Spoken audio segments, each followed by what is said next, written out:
Saya tidak peduli siapapun Anda. Anda pernah bermaksiat, Anda pernah berbuat salah. Kita manusia yang tidak luput dari dosa. Tapi saya ingin berikan tawaran dari Al-Quranul Karim.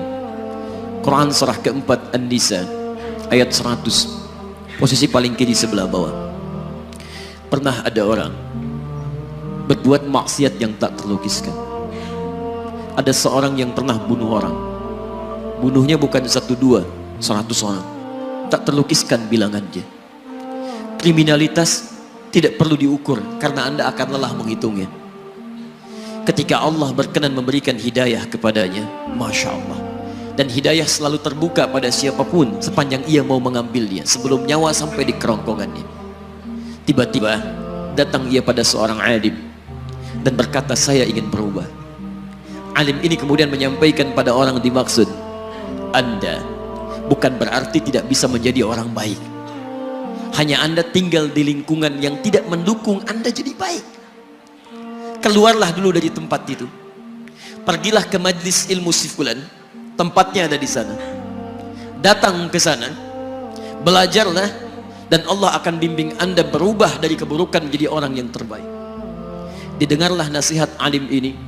Berangkatlah orang dimaksud, menempuh perjalanannya.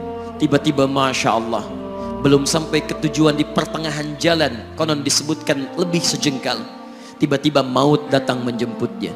Thumma yudrikul maut. Apa yang terjadi? Langkahnya dihitung sebagai ibadah. Dalam terapnya dia beristighfar, tobat kepada Allah subhanahu wa ta'ala. Taubatnya menghadirkan cinta Allah subhanahu wa ta'ala. Quran surah kedua ayat 222 di ujung ayatnya, Innallaha yuhibbut tawwabin. Allah mencintai orang-orang taubat. Dan cinta Allah menghadirkan ampunan bagi seluruh dosanya. Quran surah ketiga Ali Imran ayat 31, paling kiri sebelah atas.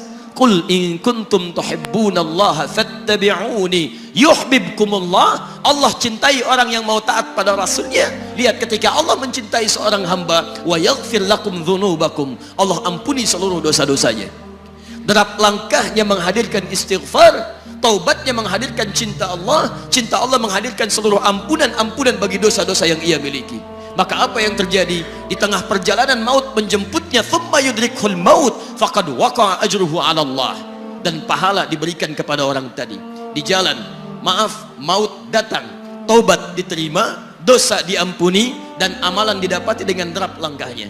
Maka apa yang terjadi?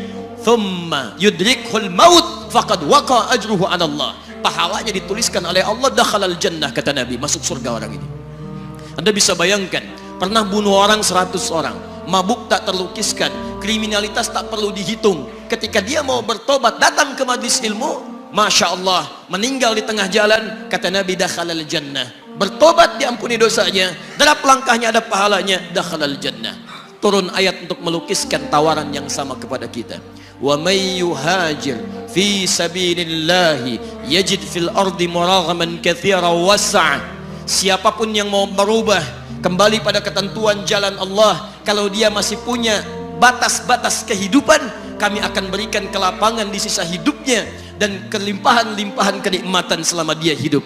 Wa may yakhruj min baitihi muhajiran ilallahi wa rasulih. Namun bila ada di antara mereka baru ingin berhijrah, ingin berubah jadi lebih baik dalam pandangan Allah dan Rasulnya, tiba-tiba thumma yudrikul maut, baru keluar dari tempat dia tinggal, belum sampai ke tempat dia belajar, datang maut menjemputnya, faqad waqa'a ajruhu 'ala Allah. Kami terima semua amalnya, kami ampuni dosa-dosanya, dan kami tuliskan namanya di dalam surga. Bila 100 orang saja yang pernah dibunuh oleh orang ini, pernah bunuh 100 orang, mabuk tak terlukiskan, kriminalitas tak terhitung, mau berangkat ke majlis ilmu, tak sampai ke majlisnya, meninggal dia, bisa masuk surga. Masa Anda yang tidak pernah bunuh orang? Ada yang pernah bunuh orang di sini? Boleh angkat tangan? Ada polisi di sini, langsung saya sampaikan insyaallah.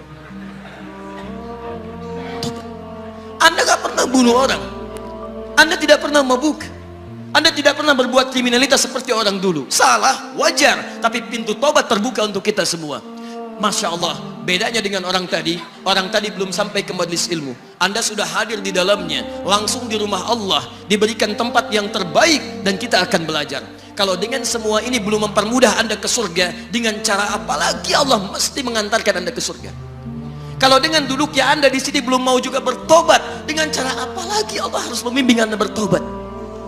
Kalau dengan seperti ini belum juga Anda taat kepada Rasul, dengan cara apa lagi Allah mesti meyakinkan Anda untuk taat kepada Rasulullah SAW? Karena itu teman-teman sekalian, mari kita pelajari ilmunya, dan dengan ilmu itu akan membimbing kita insya Allah kembali kepada Allah sampai mengajak keluarga kita ke surga insya Allah.